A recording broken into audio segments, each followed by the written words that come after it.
Hi, so many of you know our story, know a little bit about Leah and I as a family, um, and have been able to follow our journey through our social media and our articles and all the other bits and pieces that we have shared, Leah's charity work and fundraising and all of the stuff that we do. But I kind of wanted to put it out there to give some coherence for the people who are new to our epic saga. So in 2015, when Aaliyah was 12, she had been very poorly for a number of weeks, with vomiting out of the blue and not really any other symptoms that we were aware of at the time. And over a couple of weeks, she was sent home from school quite a few times because she'd been sick after lunch, and they sent her home. And I came out of work, and this went on for a few weeks. And the hospital, I took her to the doctor's surgery or to the hospital or to the walk-in centre, and they're like, "Oh, it's just a virus. It's just a virus. She'll be over it in a couple of days. Send her back to school," which I did because that's what the medical people told us. 6 weeks of that, and obviously she's getting weaker and fatigue, and she's just struggling and not now holding anything in, not even water. And we end up James and I end up taking her to the walk-in, and we get a really good triage nurse. By now, Aaliyah's, got discomfort, which she hadn't had before. She was just tired and lacking appetite and stuff. But she hadn't been to the toilet either. And this nurse realises something more serious is going on. She sends us to the children's assessment unit. We take Aaliyah in there.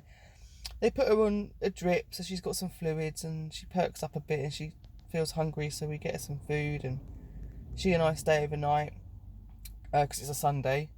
There's no specialist doctors on. And then Monday morning comes, and the head paediatric doctor in Milton Keynes Hospital comes round and checks Aaliyah over, and they go into a bit of a conflab. Long story short, next thing we're in an ambulance going to John Radcliffe because something's wrong with Aaliyah's heart. And that's all I know at that stage. The other end, get out at John Radcliffe Hospital, out of the ambulance, and get trundled through the hospital. And it only really dawns on me that something serious is up when we get taken into the ICU, intensive care. Aaliyah's still chatting away and just, being a regular kind of self. So I'm like, what's going on here? We go in, kind of get settled, and the hospital doctors in the hospital from the ICU are horrified when I help Aaliyah off the stretcher and into the bed, and they're just like, and we get her in the bed, and the nurse puts this oxygen mask on her, and the doctor starts asking us some questions, and she says to Alicia, "I don't want you to answer, you can just nod or shake your head if mum gets the answers wrong, if she's saying something that's not right." And as this mask goes on my daughter's face, I actually just felt completely, I was like, oh my God, what's happening here? Because we didn't really have any explanation given to us. And I can understand we weren't told, because the hour-long journey to John Radcliffe would have been a lot more stressful if we'd have known beforehand how serious Aaliyah's condition was. So now we're in John Radcliffe, and they literally say to us, Aaliyah's in multiple organ failure. So her heart failure had gone on to affect, if your heart's not working, other stuff stops working too. So heart, kidneys, liver, lungs, stomach. Hence, she hadn't been to the toilet. Hence, her stomach couldn't keep any fluids, food, anything. And hence the fatigue. So we were told that if she didn't respond to the medication that they were about to administer within sort of a 3-day period, that there's probably not much they could do for her. And that they were expecting her to require surgery to recover, and they didn't know what surgery and heart transplants were the ultimate surgical response, And obviously heart transplants don't happen overnight. You can't just pick one up. And Aaliyah wasn't obviously at that point even on the list, so the chances of her getting a transplant were really, really unlikely, and there'd be other things that they could do which were interim measures. Meanwhile, Aaliyah's getting hooked up to, I can't even remember how many machines. She had, one's taking medication, one's taking her blood pressure. She had echocardiograms. They're bringing it to the bed because she's not allowed to get out of the bed. So for the best part of 3 weeks, she literally lived in a bed.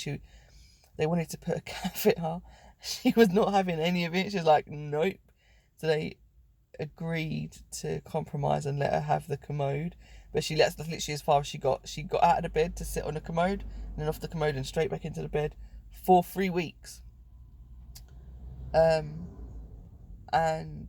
because she's a very clever individual and has been for a very long time, the hospital took the decision that she was, her cognitive function was good enough that they could explain to her exactly what was going on with her condition and her heart and what that would mean, surgery and all of that stuff.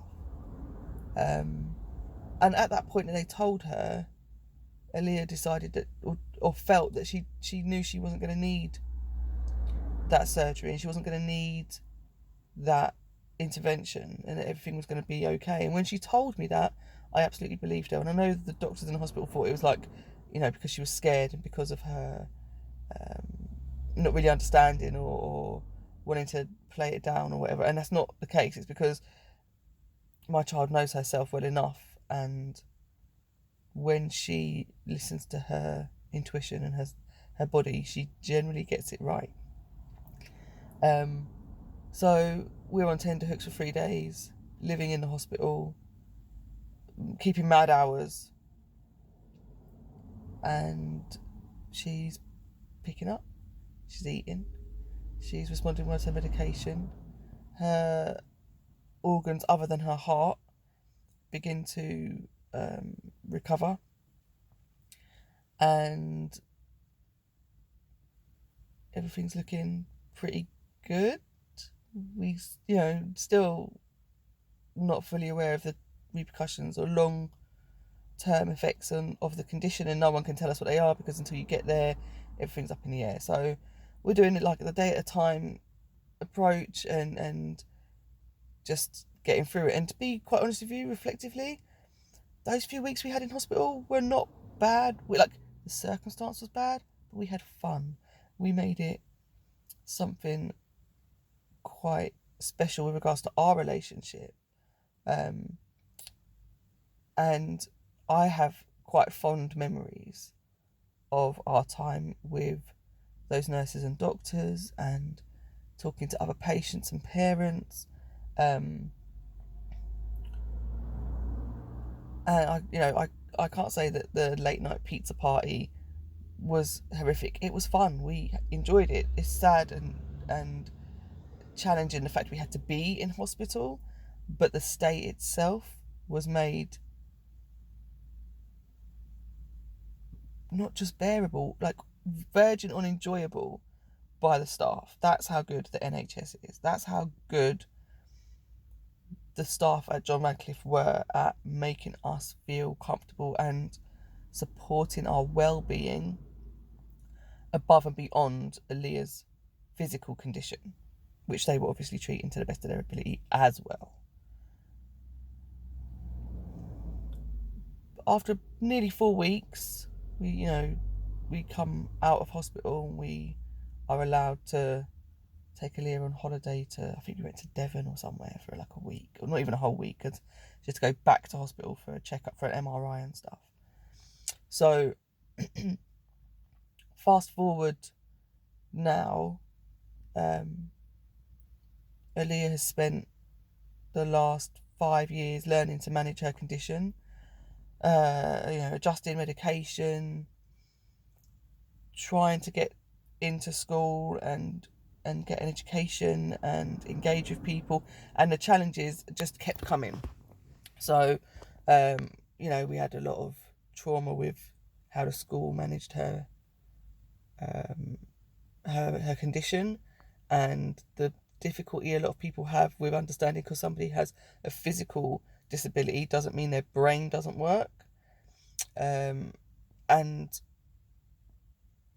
just the whole strangeness of the assumptions people make because she's young, and to look at, she looks healthy, so having an invisible disability apparently gives any nosy do-gooder busybody the right to approach you and question the validity of you, or parking a blue badge bay even with a blue badge on display, or using a wheelchair or some other kind of aid, using the lift when there's stairs. There's all kinds of assumptions that people seem to make, and they've been quite rude. We've had quite a few people, swearing at us for parking in disabled bays because, they don't know which one of us it is. We look healthy. Or demanding your medical history, just some stranger demanding your full, why are you parking there? It's like, what is wrong with people? My child's anxiety goes through the roof when we have one of those kind of encounters. And then I spend 3 days trying to convince her that, she should be coming out of the house and she should be going to places, and we can't let those ignorant people stop her from living her life, because there's always going to be ignorant people, and her contribution to the world is much more valuable than theirs, and she shouldn't be stopped by their closed-mindedness. So yeah, five years on, loads and loads of challenges, loads and loads of obstacles, and she passed her GCSEs well enough to get into college, which was the only request we had of her. She is now doing really well in college. Lockdown and COVID virus aside, she has excelled. That environment has been very good for her. We still have lots of challenges. College academically are amazing for her. College socially has been amazing for her. She has gained so much in who she is, and we have gained so much in our relationship and what we've learnt through our series of obstacles and challenges about ourselves, about our mental health, about how we can help other people. Just huge, vast range of learning and development, and just brought us closer together. It doesn't mean she doesn't upset me, she doesn't annoy me, and I don't want to throttle her like a lot of parents of teenagers, the gobby attitude and eye rolling and all of that. But the bottom line is, we are very blessed. We have a great support network around us. We have the ability to talk to each other, even when situations and it's not a nice conversation, we can still have it, and it doesn't mean we have to fall out, and we can be very open about pretty much everything. Maybe too open, but after everything we've been through, I don't feel like anything really is that much of a challenge, because I've lived through the worst thing I could imagine. I'm saying that as I sat outside Harefield Hospital after dropping my baby in here, my little superhero, to have her SICD fitted. So she's having a device, which is a defibrillator. It sits under the skin, kind of in your armpit over here somewhere, and is wired in to your heart to give you a shock if you were to need it. So it keeps your rhythm and a whole heap of other cool stuff, apparently. Because of COVID, I'm not allowed in there with her, which is a challenge, because we've done all this stuff together. We are the team, and I'm not able to play my role as mummy cheerleader, or whatever that is, in the background supporting her. She's having to do it on her own, and that's great in lots of ways, like skills and confidence and independence and all of that stuff. It's not great when you're talking about anxiety and symptoms of PTSD and all of those kind of emotional triggers. She's done really well. We've had 24 hours of wobbliness, but overall I didn't really see the kind of meltdown that we had become used to maybe up to maybe 3 years ago. They were quite regular, where the anxiety just tipped her over the edge into a position where she couldn't really articulate and just would overwhelm her. Now she gets to a peak, and through conversations and a bit of patience, we can generally come out the other side of it before it gets to the point that it causes the level of fatigue, like emotional fatigue causing physical fatigue, that it wipes her out completely for the day. So yeah, that's our sort of like 5-year journey in a really short update. I mean, Aaliyah does so much good coming out of this traumatic scenario. She does loads of charity work. Keach Hospice Care, particularly the Children's Hospice, Cardiomyopathy UK. She's one of the founding members of the youth panel and has done, talks and fundraising and helped run a youth conference.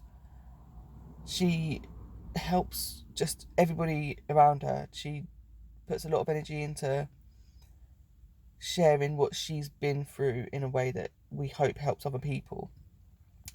And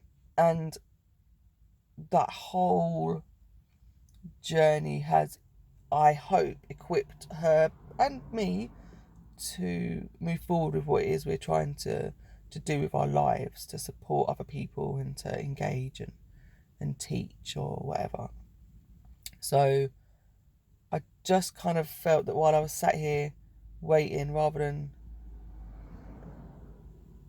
be stressing myself out and worrying about her, if I was able to share a bit of our story for people who haven't been part of the journey the whole time, it might be useful to you guys, but also quite cathartic for me to share and have a little reflect, because reflection is obviously a huge skill for a practitioner, and being able to reflect on the journey that we've travelled and the distance, from where we were 5 years ago, 4 years ago, 3 years ago, to even maybe, I don't know, 8, 9, 10 months ago. The massive incremental progress that Aaliyah's been able to make in her coping strategies, her independence, her mental health, managing her physical health herself, advocating on her own behalf and not needing me so much, so I've been able to step away a little bit. So all of these things combined have, if I was to track it on a chart somewhere, it would look pretty impressive. And taking a moment to have that reflection, to be able to visualise that journey and all the obstacles that we've overcome. I'm a very proud mum, most definitely. And I'm actually quite confident for the future of this young woman who is a little, princess warrior, is a proper full-blown superhero, because she takes the thing that makes her different and she turns it into a